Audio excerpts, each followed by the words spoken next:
masih dikumpulkan di tempat ini dalam keadaan yang sehat walafiat. Baik anak-anak, sebelum kita mulai pelajaran kita, Ibu akan mengecek kehadiran. Perhatikan namanya baik-baik, Ibu akan membaca satu persatu. Jimekol Sasi, Hadir Bu.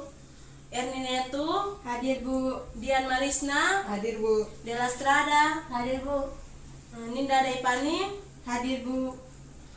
Oke anak-anak, jadi hari ini semuanya hadir ya. Iya Bu. Sebelumnya itu Ibu minta Ria memimpin kita dalam doa. Baik, mari kita semua berdoa sebelum mulai pelajaran. Berdoa mulai. Dalam nama Bapa dan Putra dan Roh Kudus, amin. Tuhan Yesus yang baik, sekarang kami mau belajar. Kiranya Engkau membuka pikiran dan hati kami, agar apa yang diajarkan oleh Ibu Guru kami dapat kami mengerti dengan baik. Terima kasih Tuhan, selamat pagi. Dalam nama Bapa dan Putra dan Roh Kudus, amin. Terima kasih Ria. Sama-sama Ibu. Oke anak-anak, jadi Ibu punya beberapa pertanyaan sebelum kita masuk pada inti pelajaran kita hari ini. Jadi anak-anak tahu tidak ini komodo? Tahu, Ibu. Pernah lihat komodo? Pernah, Ibu. Di mana? Di gambar Ibu. Di Labuan Bajo. Sudah pernah pergi Labuan Bajo? Belum Bu. Oh, jadi komodo itu dia tuh terdapat di Pulau Komodo di Labuan Bajo di Manggarai sana. Ya, Bu. Tahu kanguru? Kanguru. Tahu. Tidak Ibu. Tahu. Dia di gambar Bu. Oh iya, Di jadi gambar. tahu tidak kanguru itu punya habitatnya di mana kalau di Indonesia? Tidak Bu. Tidak tahu. Iya. Iya, Bu. Jadi kanguru itu dia itu terdapat di Papua. Kalau gajah, biasa kalian temukan gajahnya di mana? Lewat HP? Begitu atau pernah lihat gajah? Secara langsung belum Bu. Oh ya, jadi gajah itu kita bisa menemukannya di Pulau Jawa sana. Ya anak-anak, ini di masing-masing daerah itu mereka itu mempunyai hewan khas yang berbeda-beda. Jadi khas artinya bahwa hanya terdapat di daerah itu dan tidak terdapat di daerah lainnya. Nah, tadi Ibu sudah menjelaskan bahwa komodo itu ada di Pulau Komodo, kanguru itu ada di Papua, terus gajah itu ada di Pulau Jawa. Kira-kira kalian bisa tahu tidak hari ini kita akan belajar tentang apa? Tentang persebaran hewan itu. Flora dan fauna Ibu. Iya benar sekali ya. Mari kita berikan aplaus untuk jawaban kalian yang sangat luar biasa. Jadi hari ini kita akan belajar tentang persebaran flora dan fauna yang ada di Indonesia. Nah sebelum itu Ibu akan membacakan tujuan pembelajaran kita. Jadi ini merupakan pencapaian kita untuk hari ini. Jadi setelah kita berdiskusi bersama mengerjakan LKPD dan menyimpulkannya, Ibu mengharapkan kalian bisa menjelaskan, kalian bisa mengidentifikasikan persebaran flora dan fauna di Indonesia. Ibu juga mengharapkan kalian bisa mengetahui berbagai upaya untuk melestarikan flora dan fauna di Indonesia. Nah setelah kalian sudah melakukan upaya pelestarian, kalian juga pasti tentu akan mengetahui manfaat dari keanekaragaman hayati itu untuk kita sendiri, untuk orang lain juga pasti punya manfaatnya tersendiri ya anak-anak. Iya Bu. Ya, jadi itu merupakan tujuan pembelajaran kita. Di sini Ibu telah menampilkan sebuah carta. Ini carta persebaran fauna di Indonesia. Anak-anak, perhatikan carta yang Ibu telah tampilkan di depan. Kira-kira ada pertanyaan yang berkaitan dengan carta? Silakan berikan pertanyaan. Yang di belakang kelihatan atau tidak?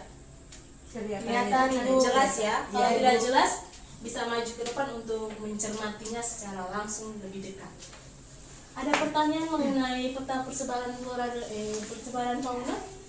Saya Bu. Ya, Nesti silakan. Kenapa hewan yang ada di daerah Di itu- sini? Iya iya. Ya, ya. Kenapa? Berbeda dengan yang di daerah sebelah sini. Di sebelah sini ya. Ya. Ya, luar biasa sekali ya. Mari kita berikan aplaus. Ada pertanyaan yang sangat kritis. Kenapa hewan di daerah bagian sini lebih besar ketimbang hewan di bagian sini? Nah, anak-anak, untuk menjawab pertanyaan dari Nesti ini, Ibu tidak langsung menjawabnya. Ibu ingin kalian bersama-sama menggali informasi, menggali materi ini yang berkaitan dengan materi kita hari ini, dan kalian juga pastinya akan menemukan jawaban yang berkaitan dengan pertanyaan teman kalian. Baik anak-anak, Ibu akan membagikan LKPD. Kalian mengerjakannya ya. Iya Bu. Ini kelompok pertama. kelompok kedua dan kelompok ketiga. Makasih Bu. Kalian bisa memilih teman kalian untuk sama-sama berdiskusi, minimal satu kelompok 5 orang ya. Karena di dalam LKBD itu ada beberapa butir soal, jadi ibu minta kalian bekerja sama untuk menyelesaikannya.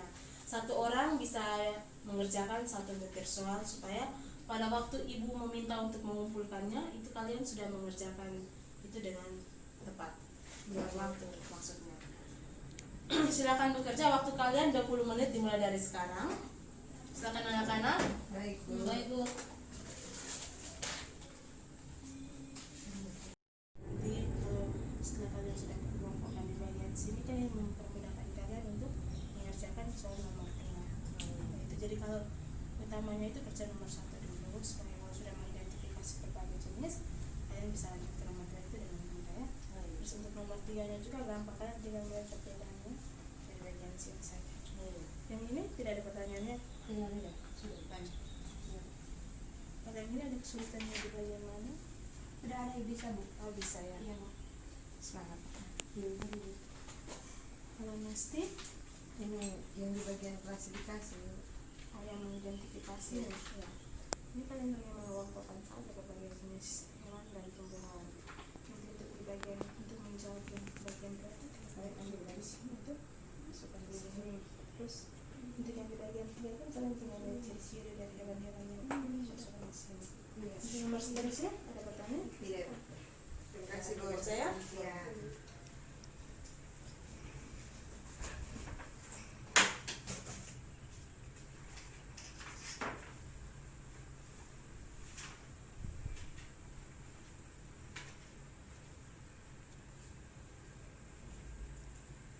Ya anak-anak sambil bekerja ibu mau bilang kalau di sini ibu akan menilai kalian punya kerjasama. Jadi jangan ini berpatok pada satu orang saja untuk menyelesaikannya, tapi kalian juga harus bekerja sama karena itu juga merupakan salah satu penilaian afektif kalian ya. Iya Bu.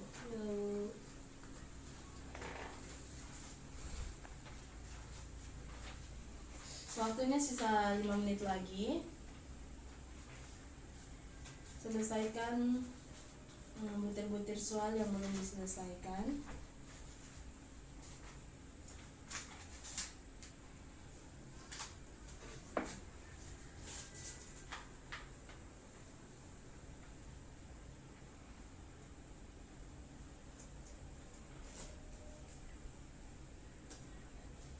Oke anak-anak, waktunya sudah selesai. Apakah kalian sudah menyelesaikan semuanya? Sudah Bu. Ya. Jadi untuk mempresentasikan hasilnya di depan kelas, ibu hanya minta 1 atau 2 perwakilan dari masing-masing kelompok karena mengingat waktu kita hanya beberapa menit saja. Jadi sekarang ibu minta dari kelompoknya Nesti untuk menjawabkan pertanyaan yang ada di LKPD. Dibaca saja dari situ Nesti. Iya Bu. Untuk nomor 1.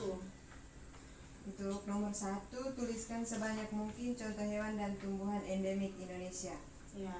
Dari kelompok kami, hewan, gajah, tapir, badak bercula 1, harimau Sumatera, orangutan, beruang madu, elang, jarak Bali, monyet berekatan,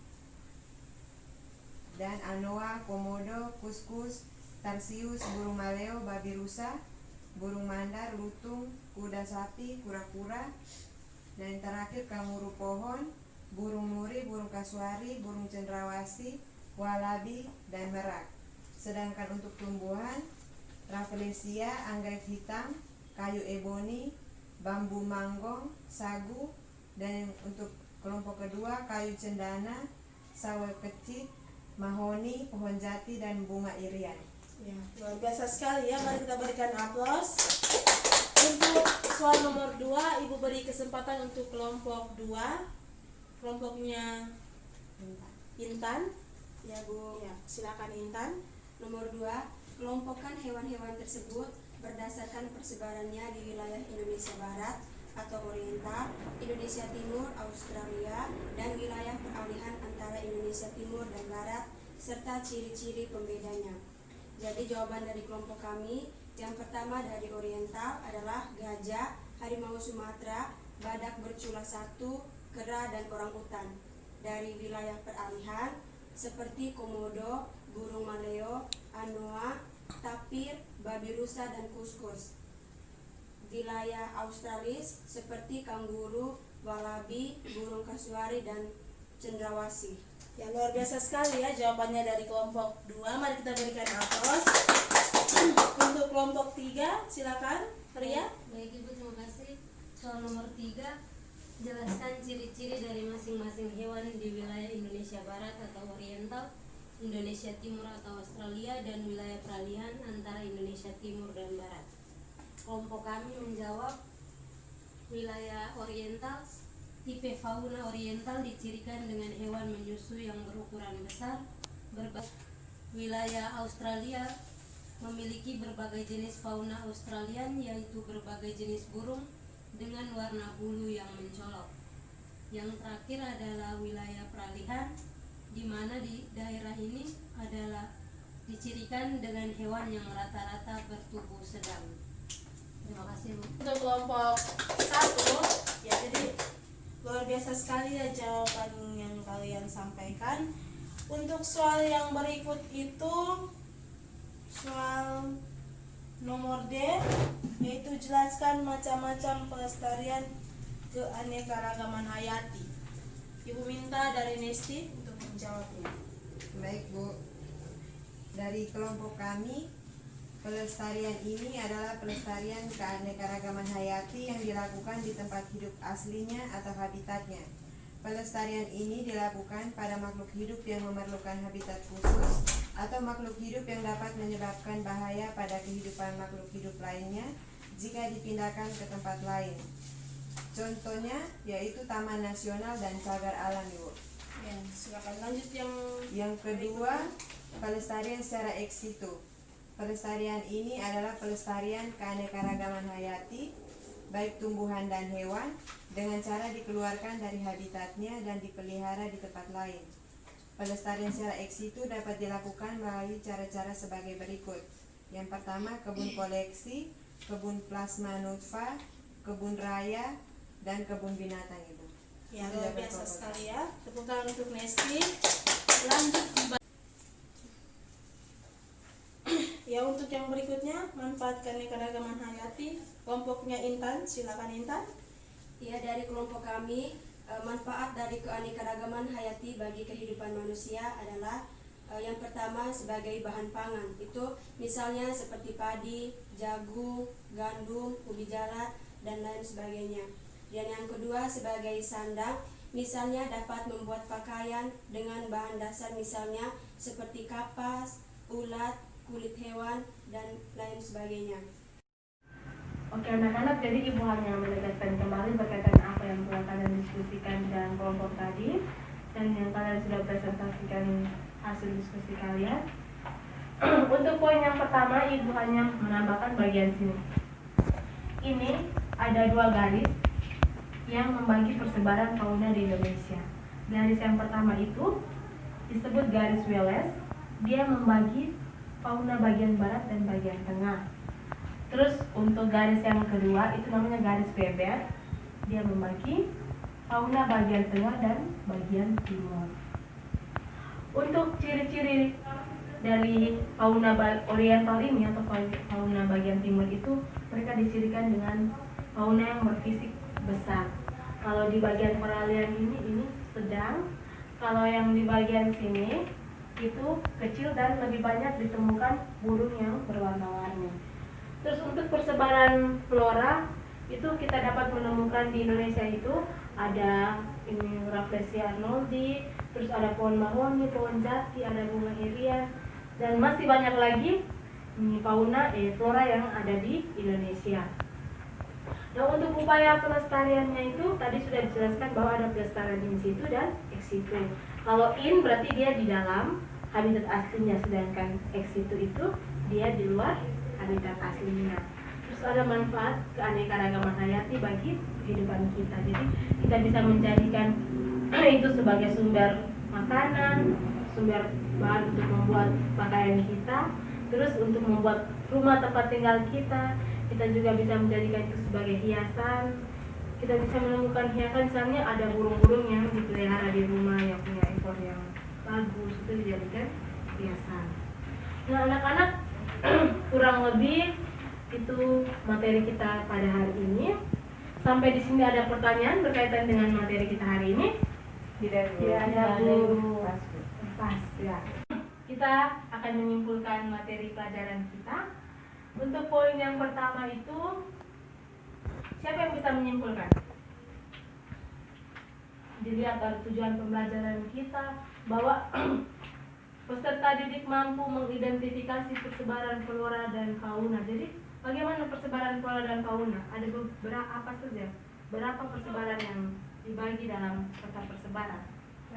Ya silakan Mesti. Menurut saya persebaran fauna di Indonesia itu dibagi dalam 3 kelompok, itu Oriental, Peralihan, dan Australia. Iya benar sekali ya. Itu ada yang mau menambahkan lagi kesimpulannya berkaitan dengan fisik atau apa begitu atau garis? Silakan Ria.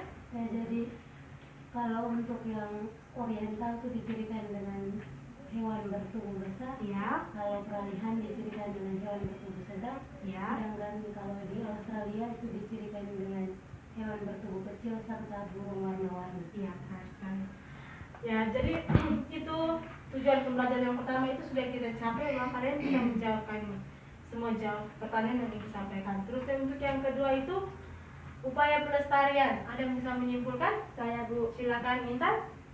Jadi upaya pelestarian keanekaragaman hayati itu ada 2, yaitu in situ dan ex situ Bu. Oh iya, jadi in situ itu artinya bahwa di dalam habitat, di ex situ itu di luar dia. Luar biasa sekali. Untuk kesimpulan yang ketiga itu manfaat. Jadi siapa yang bisa membuat kesimpulan yang ketiga? Saya Bu. Ya silakan Intan. Kalau manfaat keanekaragaman hayati itu ada 5, yakni dapat kita jadikan sebagai bahan pangan, bahan sandang, bahan papan, bahan obat-obatan, dan bahan keindahan Bu. Iya. Jadi itu merupakan tujuan pembelajaran kita hari ini. Jadi kita bisa tahu persebaran flora dan fauna itu tadi sudah dijawab oleh teman kalian Nesti bahwa ada Oriental, Peralihan, dan Australia. Terus Ria juga sudah menjelaskan dia punya ciri fisik. Kemudian ditambahkan lagi Intan menjelaskan upaya pelestarian, ada pelestarian in situ dan ex situ. Kemudian Intan juga menjelaskan lagi bahwa manfaatnya itu kita bisa menjadikan sebagai bahan sandang, papan, kesenian, dan keindahan dan obat-obatan. Jadi itu merupakan pencapaian kita hari ini. Di sini Ibu juga mengharapkan kalian bisa menerapkannya kembali dalam kehidupan sehari-hari. Jadi kalau kita menjaga keanekaragaman hayati, berarti kita punya kebutuhan juga dapat terpenuhi. Kalau kalian merusak, berarti suatu saat nanti kalian tidak bisa menumbuhkan umbi-umbian yang bisa dijadikan bahan makanan di Indonesia lagi. Kalian tidak bisa menumbuhkan singkong lagi kalau kalian tidak menjaganya. Kalian juga tidak bisa menemukan komodo lagi jika habitatnya kalian rusak. Kan tadi Ibu tanya bahwa kalian belum pernah lihat komodo secara langsung ya. Pada saat beberapa tahun ke depan kalian ingin pergi ke Pulau Komodo sana untuk melihat komodo, komodonya sudah punah. Karena apa? Karena kalian tidak menjaga kelestariannya.